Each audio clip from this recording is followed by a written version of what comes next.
जय Hind student, as you all are aware that our exam for NDA and CDS is approaching.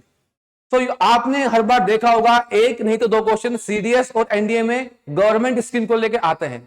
So in today's video we are going to discuss latest government scheme and important ones which were there in the recent news. So scheme के related questions कैसे आते हैं पहले उसको समझो. तीन तरीके से आपसे क्वेश्चन पूछता है. पहला पूछेगा स्कीम का फुल फॉर्म, स्कीम का नाम क्या है और उसकी फुल फॉर्म क्या है. सेकंड पूछेगा किस मिनिस्ट्री ने स्कीम लॉन्च करी है. थर्ड पूछेगा मिनिस्ट्री का इस स्कीम का ऑब्जेक्टिव क्या है.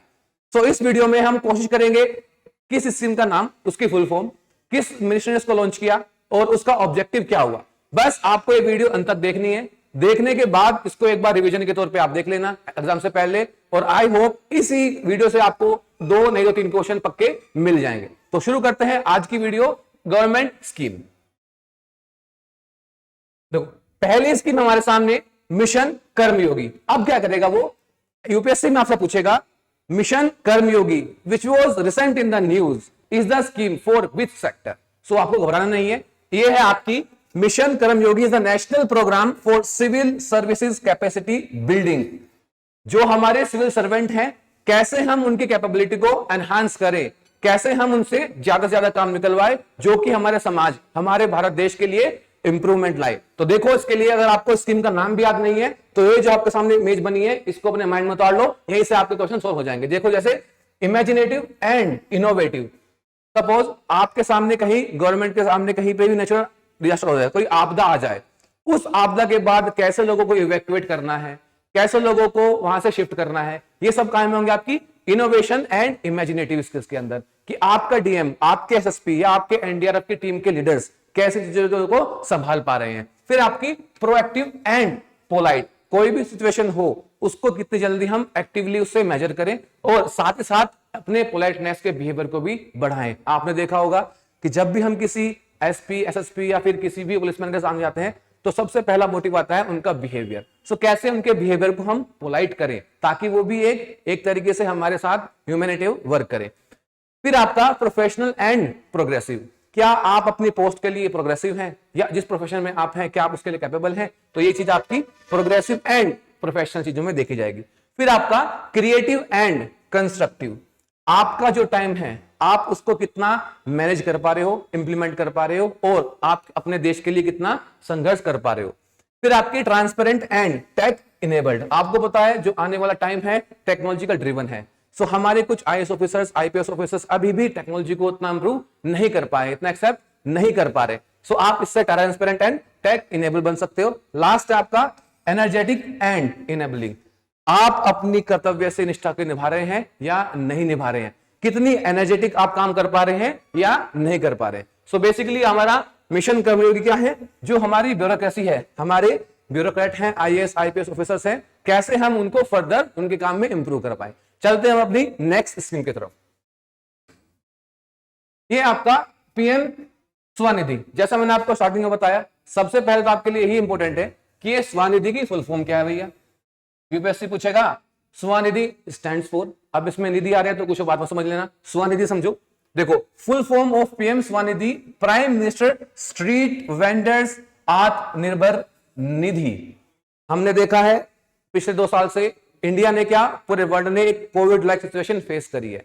तो कोविड में क्या हुआ, हमने कहीं भी बोला भीड़ नहीं लगाओगे और लॉकडाउन भी लगाया. तो लॉकडाउन में जो हमारे वेंडर्स वगैरह थे उनके रोजगार को नुकसान हुआ. कैसे हम उनके रोजगार को फिर से पटरी पर ला सके, उसके लिए आपकी स्कीम लॉन्च हुई है. Under which ministry, ministry of housing and urban affairs. बेटा याद रखना, ministry of housing and urban affairs ने स्कीम लॉन्च करी है. किसके लिए लॉन्च करी है, जो हमारे स्ट्रीट वेंडर्स हैं, जो रेडी पटरी वाले हैं, जो सामान बेचने वाले हैं, उनके लिए. क्या करेंगे इसमें, टारगेट बेनिफिशियरी स्ट्रीट वेंडर्स और hawkers in urban areas, street vendors of pre urban areas, street vendor of rural areas. आपने देखा होगा आपके मोहल्ले में, आप गली में लोग रेडी लेके आते हैं फल बेचने के लिए, सब्जी बेचने के लिए. तो उनको हम कैसे माइक्रो फाइनेंस करें, चीजों को कैसे वापस पटरी पर लेकर आए, उनके लिए आपकी स्कीम है पीएम स्ट्रीट वेंडर्स आत्मनिर्भर भारत, बोले तो पीएम स्वनिधि स्कीम. ठीक है, ये यहां पर तो कोई गलत नहीं है. आगे देखो थर्ड स्कीम आपकी समर्थ स्कीम. पहली बात याद रखना, समर्थ स्कीम कौन सी मिनिस्ट्री की है? तो ये आपकी ministry of textile, government of India. Textile, silk जो आपका जो उत्पाद है उससे संबंधित आपकी मिनिस्ट्री है। क्या करेंगे इसमें? Concern ministry of textile, objective of the Samarth scheme is train 10 lakh persons in the entire value chain of textile excluding spinning and weaving in the organized sector। Silk जो हमारा है, सिल्क सेक्टर को कैसे और improve करें, ताकि जो government of India है, गवर्नमेंट ऑफ इंडिया का विजन है कि कैसे हम सिल्क को एक्सपोर्ट करके अपना बैलेंस ऑफ पेमेंट बढ़ा सकते हैं, या कि अपनी निर्भरता हम इंपोर्ट ना करें, एक्सपोर्ट रिटर्न इकोनॉमी को बनाए। उसके लिए आपकी स्कीम है समर्थ स्कीम। आगे स्कीम पे चलते हैं अपनी। फोर्थ जो आपकी स्कीम है बड़ी इंपॉर्टेंट है, पीएम मित्र पाथ। सबसे पहली चीज, Mitra stands for, and the Mitra stand for mega integrated textile region and apparel park scheme. इसमें हम क्या करेंगे? एनवायरमेंट से रिलेटेड चीजों को साथ में रख के चलेंगे। जैसे इसमें इंपॉर्टेंट आपके लिए हो सकता है, the Indian government recently announce the establishment of 7, कितने हैं? 7 पीएम मित्र पार्क्स। बस इस स्कीम का सबसे इंपॉर्टेंट पार्ट है, जो 7 पार्क हैं उनमें आपको नाम याद रखने हैं। अगर उनका नाम भूल गए दैट मींस क्वेश्चन गया। देखो, तमिलनाडु, तेलंगाना, कर्नाटका, महाराष्ट्र, गुजरात, मध्य प्रदेश एंड उत्तर प्रदेश। ठीक है, तो ये आपके 7 स्कीम है, 7 पार्क्स हैं मित्र, जो आपको याद रखने हैं। आगे चलते हैं स्कीम पे। सागर परिक्रमा फेज 4, इस स्कीम के बारे में थोड़ा सा सुनो, रटना नहीं है इसमें। आपने देखा होगा जब हमारे फिशरमैन इंटरनेशनल वाटर में फिशिंग करने जाते हैं, सपोज आपके इंडिया के नीचे पड़ता है श्रीलंका, और उधर आप क्या करेंगे? जैसे ही आपके मछुआरे उधर चलते हैं तो उनके पास तो टेक्नोलॉजी नहीं है कि वो समझ सके कि हम इंटरनेशनल वाटर में है, नहीं है। कभी कभी क्या होता है, श्रीलंका गवर्नमेंट उनको पकड़ लेती है। जैसे ही उनको पकड़ेगी वो फोन करते हैं कि इंडिया वालों के यहाँ पे इन्फिल्ट करने वाले हैं। तो ऐसी सिचुएशन भविष्य में ना हो, उसके लिए आपकी ये सागर परिक्रमा स्कीम बनाई गई है, या फिशरी से रिलेटेड जो भी आपके इश्यूज हैं, आपके एनवायरमेंट से रिलेटेड इश्यूज हैं, उनको डिस्कस किया जाए। ये आपका 4th फेज है। 3rd फेज आपका हुआ था हमारे वेस्ट कोस्ट पे, जो पड़ता है हमारा गुजरात प्लस महाराष्ट्र वाले रीजन में। ठीक है, 4th फेज कहां होगा हमारा? Sagar Parikrama 4th phase journey was launched on March 18। It's purpose is to resolve issue concerning fisherman and other stakeholders. ये होगा हमारा stretches of Uttara Kannada, Udupi and Dakshina Kannada, basically east वाले जो कोस्ट हैं वहां आप इसको लॉन्च करोगे। 3rd था वेस्ट पे, 4th होगा आपका ईस्ट पे। याद रखिएगा, ये आपका सागर परिक्रमा फेज 4th। नेक्स्ट स्कीम हमारी स्वदेश दर्शन। अब दर्शन है, स्वदेश है, तो सिंपल सी बात है टूरिस्ट की आपकी कोई स्कीम रही होगी। तो किसकी है आपकी? गवर्नमेंट ऑफ इंडिया में टूरिज्म जो सेक्टर है उसकी। It is in response to criticism, the Ministry of Tourism has launched the स्वदेश दर्शन 2.0। ये आपका 2nd वर्जन रहा है programme, which seeks to develop sustainable and responsible tourist destination। एक बात आपने देखी होगी और आप भी ये लोग करते हो, तो मेरा आपसे आग्रह है सर, कहीं भी टूरिज्म के लिए जाओ, कहीं भी अगर आप कोई एडवेंचर कैंप कर रहे हो, ट्रैकिंग कर रहे हो, या कोई भी टूरिस्ट प्लेस पर जा रहे हो, तो मेरी हाथ जोड़ के आपसे रिक्वेस्ट है, उस एरिया को जाके गंदा मत करो। उस एरिया की सैंक्टिटी, उस एरिया की जो इंटीग्रेशन है उसको अपहोल्ड करो, गंदा मत करो। जो भी गंदा कर रहे हो उसको उठा के अपने साथ लाओ और उसको डिपोज करो डस्टबिन में। ये स्कीम उसी के लिए है। जो भी आपके एनवायरमेंट इश्यू आ सकते हैं टूरिज्म स्पोर्ट को लेके, उसको कैसे रिजोल्व किया जाए, कैसे लोगों में अवेयरनेस बढ़ाएं कि आप कहीं भी जाके गंदा ना करें और टूरिस्ट की सैंक्टिटी है उसको अपहोल्ड करें। सो आपकी स्कीम है स्वदेश दर्शन, किसके लिए? टूरिज्म सेक्टर के लिए, ताकि लोगों को एनवायरमेंट की अवेयरनेस भी साथ साथ बनी रहे।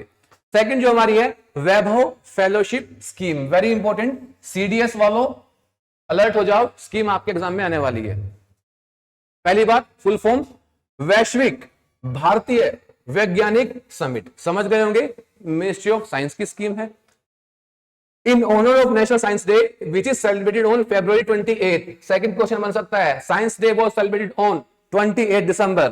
The Indian government launched the Vaibhav fellowship scheme. The new initiative aims to enhance the research capability of India's higher education institution by promoting academic and research collaboration। तो गवर्नमेंट ऑफ इंडिया क्या करेगी? जितने भी हायर इंस्टीट्यूट हैं inside and outside the India, उनके साथ collaboration किए जाएंगे, ताकि जो हमारे मेधावी छात्र हैं अकॉर्डिंग टू वैभव स्कीम उनको साइंटिफिक रिसर्च या साइंटिफिक अवेयरनेस ज्यादा हो, जिससे वो हमारे देश का गौरव और बढ़ाएं। ठीक है, याद रखिएगा वैभव, वैश्विक भारतीय वैज्ञानिक समिट 28 दिसंबर को सेलिब्रेट की गई थी। नेक्स्ट आपका ई श्रम पोर्टल। ई श्रम मिलकर आपका वर्ड बना है आश्रम से। आश्रम जो कि भारतीय इतिहास का गौरव रहा है। आश्रम आपने सुना होगा एंशिएंट इंडिया में आश्रम पद्धति चलती थी। आश्रम का मतलब कि आ बेटा श्रम कर, मींस आओ और लेबर करो, क्योंकि कोई हलवा नहीं है यूपीएससी जो आपको प्लेटर पे मिल जाएगा। श्रम करना पड़ेगा, एफर्ट डालनी पड़ेगी और लेबर करना पड़ेगा। पेन तो सर लेना पड़ेगा, without pain there is no gain. किसके लिए इंपॉर्टेंट है? E Shram portal was launched by union labour ministry to create a national database for migrant और अनऑर्गेनाइज्ड वर्कर अक्रॉस इंडिया। तो मैं आपको थोड़ी सी बात और बताऊं, इस स्कीम का जो आइडिया दिया गया था वो दिया गया था चीफ मिनिस्टर ऑफ यूपी जो है हमारे योगी आदित्यनाथ जी। उन्होंने इसका आइडिया दिया था कि जब हमने देखा लॉकडाउन लगा, लॉकडाउन के तुरंत बाद कुछ लोग जो आउटसाइड देयर होम रह रहे थे, उन्होंने मूवमेंट स्टार्ट कर दी, माइग्रेंट स्टार्ट कर दिया कि यार कोई अगर आपके पास बस या रेलवे नहीं है तो हम पैदल अपने घर जाएंगे। तो यूपी गवर्नमेंट ने क्या किया, उनको बुलाया वापस। बुलाने के बाद एक पोर्टल बनाया जिसपे उन्होंने सबको रजिस्टर कराया कि कितने श्रमिक मजदूर हमारे यहां पहुंच चुके हैं। फिर उनके लिए फर्दर स्कीम लॉन्च की गई, टारगेट की गई। तो उससे संबंधित आपका ये ई श्रम पोर्टल है, जिसमें हम क्या करेंगे, एक डेटाबेस तैयार करेंगे जिसमें देखा जाएगा कितने unorganised and organised worker India में वर्क कर रहे हैं। जैसे इसमें हम कैटेगरी देख सकते हैं, category of unorganised workers covered. कौन कौन सी है?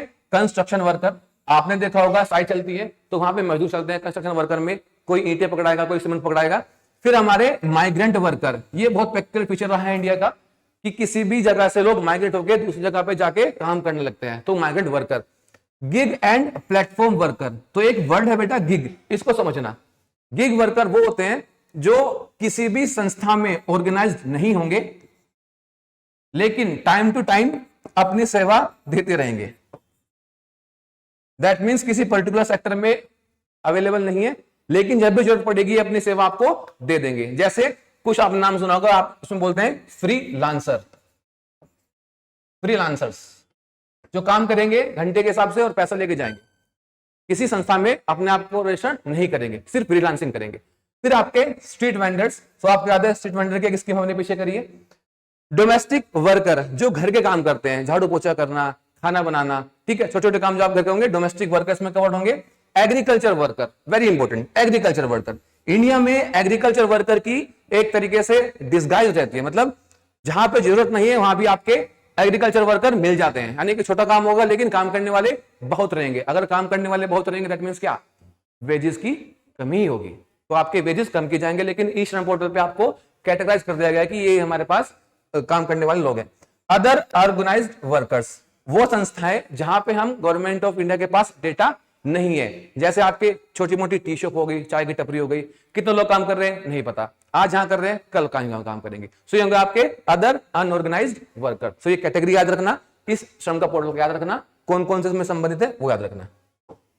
नेक्स्ट हमारा एथेनॉल इंटरेस्ट सबवेंशन स्कीम, बहुत इंपॉर्टेंट है, बहुत इंपॉर्टेंट, बहुत ही ज्यादा इंपॉर्टेंट है ये, क्योंकि हमें पता है गवर्नमेंट ऑफ इंडिया का जो आज का फोकस है वो एनवायरनमेंट पे बहुत ज्यादा है, और G20 की समिट होती है उसका भी आपका फीचर्स एनवायरनमेंट को लेकर ही है। एनवायरनमेंट इश्यू पूरी अर्थ के लिए खतरनाक बीमारी की तरह फैल रहा है, जिसको हमें हर हाल में रोकना है। कुछ कंट्रीज हैं भारत जैसी जो हमेशा पॉजिटिव वर्क करने की कोशिश करती है, लेकिन कुछ कंट्रीज को बैकफायर करती है, ठीक है, तो उनके मना में हमें नहीं जाना है। सिर्फ हमें ये देखना है कि इंडिया का जो फोकस है एनवायरनमेंट पे वो कैसे हम फर्दर एनहांस कर सकते हैं। तो ये जो स्कीम है ethanol interest subvention scheme, India में बेसिकली क्या होता है, हमारे जो ट्रैफिक्स हैं उससे निकलने वाला धुआं एनवायरनमेंट के प्रदूषण बहुत करता है। तो कैसे हम उस धुएं को कम किए, उसका सिंपल सा कारण है आपके पेट्रोल बेस्ड या डीजल बेस्ड जितने भी इंजन है उनको कम कर दो। तो इसीलिए गवर्नमेंट ऑफ इंडिया आजकल इलेक्ट्रॉनिक व्हीकल्स पे ज्यादा फोकस कर रही है, ठीक है। तो एथेनॉल क्या है, एथेनॉल को हम कहां इस्तेमाल करते हैं? एथेनॉल एक ऐसा प्रोडक्ट है जिसको अगर ऑयल के साथ मिला दो तो ऑयल की डिपेंडेंसी, उसका पोल्यूशन कम हो जाता है, और हमें क्या करना है, ऑयल के पोल्यूशन कम ही करना है। सो एथेनॉल हम उसको ब्लेंड करते हैं। अब एथेनॉल मिलता कहां से, इसके आपके दो पर्टिकुलर सोर्स हो सकते हैं। पहला है आपका मोलेसिस, जो निकलता है शुगर के बाय प्रोडक्ट से। सेकंड है हमारा मोलेसिस के अलावा ग्रेन सीड्स, जैसे आप लोग बनाते हो बियर, है ना, बियर का नाम सुन के कान खड़े हो जाएंगे लोगों के, वो आता है आपका ग्रेन से। ठीक है, तो एथेनॉल ब्लेंडिंग करेंगे हम ऑयल के साथ, जिससे ऑयल की डिपेंडेंसी कम हो और पोल्यूशन भी कम हो। So the government of India recently approved 9 ethanol blending project ने 9। These projects are to be implemented under the ethanol interest subvention scheme, जो नाम है। The newly added projects are expected to produce 35 crore liters. Important है आपके लिए data, 35 crores of ethanol. Of these 9, 3 are molasses based, 3 होंगे molasses based and 5 are grain based. यानी कि आप गेहूं को या जौ को या मेज को पिघला के या उनको जो आप बनाओगे उसका बनेंगे हम ग्रेन बेस्ड मोलासेस। ठीक है, इसको याद रखेंगे। नेक्स्ट है हमारी वाइब्रेंट विलेज प्रोग्राम। इंपॉर्टेंट है, सिर्फ इतना याद रखना है इसमें कि इसमें क्या करेंगे, इसमें हमारे नॉर्थ के जो विलेज हैं, नॉर्दर्न बॉर्डर के जो विलेजेस हैं, हमें उनको सेफगार्ड करना है। और आपको पता है बॉर्डर सेफगार्ड करेंगे तो बीएसएफ फोर्स आएगी, तो बीएसएफ फोर्स को भी हमने इसमें इंक्लूड किया है। The vibrant village programme focuses on developing the rural areas in the north eastern and union territories. More than 63 villages will be developed under the programme. ठीक है, नॉर्थ ईस्टर्न विलेजेस में हम काउंट करेंगे। आगे देखते हैं, Tumakuru industrial township south India first industrial corridor project. ये जो हेडिंग है ये आपका एक 1 लाइनर क्वेश्चन है। जैसे पूछेगा Tumakuru industrial township is the dash, और नीचे आपको ऑप्शन देगा, उसमें देगा north India, south India, south eastern India, north western India. तो आपका इंडिया फर्स्ट इंडस्ट्रियल कॉरिडोर किसका है? साउथ इंडिया का, साउथ याद रखिएगा, South India. The main objective of this scheme is to implement an infrastructure pipeline in the country. Under this, the government of India planned on developing 11 industrial corridors and 2 defense corridor. ये जो line है ना second वाली, ये आपके लिए बहुत important है। ऐसे पूछ लेगा वो स्टेटमेंट देके आपको कि under the Tumakuru industrial township south India first industrial corridor project Which of the following statement is correct, is not correct, are correct, are not correct? So ये वाला फीचर बहुत जरूरी है आपको याद रखने का, जिसमें हम 11 इंडस्ट्रियल कॉरिडोर बनाएंगे, वो कर देगा 9, वो कर देगा 12, लेकिन याद रखना आपको 11, 11 और वो कर देगा 3 डिफेंस नहीं, 2 डिफेंस, वो हटा देगा इंडस्ट्रियल कॉरिडोर ओनली नहीं, डिफेंस भी है, 2 डिफेंस कॉरिडोर भी हैं और 11th आपके इंडस्ट्रियल कॉरिडोर भी हैं। नेक्स्ट स्कीम पे चलते हैं, युवा संगम रजिस्ट्रेशन पोर्टल। सबसे पहली चीज, ये मैंने आपको एमसीक्यू भी कराया था एक बार, एमसीक्यू में आया था नॉर्थ ईस्टर्न यंग पीपल के लिए कौन सी स्कीम लॉन्च करी है, तो वो आपका युवा संगम रजिस्ट्रेशन पोर्टल। क्योंकि हमें पता है नॉर्थ ईस्ट के लोग अभी भी कुछ हद तक मेन स्ट्रीम इंडिया में नहीं आ पाए, तो कैसे हम उसको मेन स्ट्रीम इंडिया में कैलकुलेट करें, उसके लिए हमने स्कीम लॉन्च करी है, जिसमें हम उनके लिए इंसेंटिव्स लेकर आएंगे, फर्दर इंप्रूवमेंट लेकर आएंगे, लेकिन उनको पहली बार क्या करना पड़ेगा, युवा संगम पोर्टल पे अपने आप को रजिस्टर करना पड़ेगा। The main objective of the portal is to connect with the youth in the north eastern region. Second चीज, the portal was launch under the spirit of Ek Bharat श्रेष्ठ भारत। हम भारत को फ्रेगमेंटेड स्टेट में नहीं देख सकते, हम ये नहीं कह सकते कि हम साउथ इंडिया वाले हैं, हम ये नहीं कह सकते हम ईस्ट इंडिया वाले हैं, हम ये नहीं कह सकते हम नॉर्थ वाले हैं। We all are same, we all are one. So एक भारत श्रेष्ठ भारत को हमें जोड़ के रखना है। Through the Yuva Sangam initiative, youth in the region will travel across different parts of the country and learn about different cultures in India. So जब वो भारत के नए नए कल्चर को देखेंगे, because हमें पता है India is the land of different culture. Her 10 kilometre में हमारी बोली, हर 5 किलोमीटर में हमारा रहने का तरीका बदल जाता है। So कल्चर बहुत डाइवर्स है इंडिया का, उसको लर्न करने के लिए ये युवा संगम स्कीम लॉन्च की गई है। ठीक है, आगे चलते हैं स्कीम पे। मुख्यमंत्री तीर्थ दर्शन योजना, ये बहुत इजी आप लोगों के लिए, आपको उसमें बहुत ज्यादा डिटेल्स नहीं देखनी है, सिर्फ इतना ध्यान रखना है, पूछेगा मुख्यमंत्री तीर्थ दर्शन योजना is launched by which of the following state. So याद रखना, मामा जी मध्य प्रदेश, मध्य प्रदेश की स्कीम है जो लॉन्च की गई है। या ऐसे पूछेगा मध्य प्रदेश ने कौन सी स्कीम लॉन्च करी है, तो आपको याद रखना है मुख्यमंत्री तीर्थ दर्शन योजना, सिंपल एज दैट। नेक्स्ट आपका नमस्ते, अरे नमस्ते वाले नमस्ते नहीं सर, नमस्ते स्कीम है, इसको देखो, national action plan for mechanised sanitation ecosystem scheme, इसकी फुल फॉर्म है, किसके लिए है? ये है आपकी the objective of the scheme the achieve zero fatalities in sanitation sector, zero fatalities in sanitation sector, यानी कि वो लोग जो आपके सफाई करते हैं, जो मैनुअल स्कैवेंजिंग करते हैं, उनकी जान को खतरा ना हो। जैसे no sanitation worker will touch और come in direct contact with the faecal matter, जो ह्यूमन वेस्ट है कोई भी वर्कर उसके डायरेक्ट कॉन्टैक्ट में ना आए, दैट मींस पहले वो ग्लव्स पहने, पहले वो पीपी किट पहने, तब जाके वो साफ करे। The sanitation worker will be encourage to form self help group, अपने लोगों का एक समूह SHG सेल्फ हेल्प ग्रुप, और गवर्नमेंट ऑफ इंडिया को इंसेंटिवाइज करेगी फर्दर बेनिफिट देके। ये आपका स्कीम याद रखना है। नमस्ते। लास्ट स्कीम वाज महिला सम्मान सेविंग सर्टिफिकेट, महिला सम्मान बचत पत्र।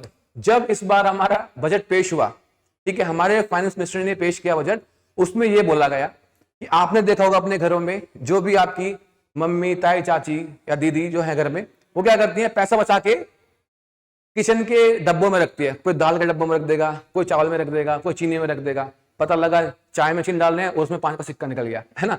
तो ये सब चीजें ना बचे, इसके लिए क्या किया गवर्नमेंट ने, महिला सम्मान सेविंग सर्टिफिकेट दिया।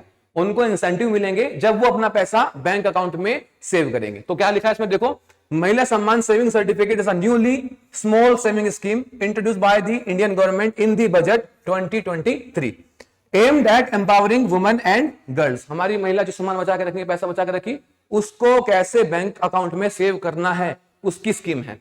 The scheme offers a deposit security of up to 2 lakh for a tenure of 2 year with an interest rate of 7.5 year.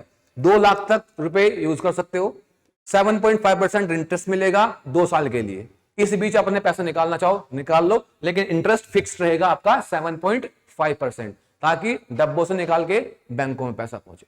ठीक है, तो ये हमारी आज का सेशन था स्कीम्स को लेके। अगला सेशन हम लोग जल्दी लेकर आएंगे जो होगा डिफेंस एक्सरसाइज पे, और उसमें डिस्कस करेंगे कितनी भी डिफेंस एक्सरसाइज हमारी रिसेंट यूज में रही है। जय हिंद दोस्तों, prepare hard, party hard, get success. जय हिंद।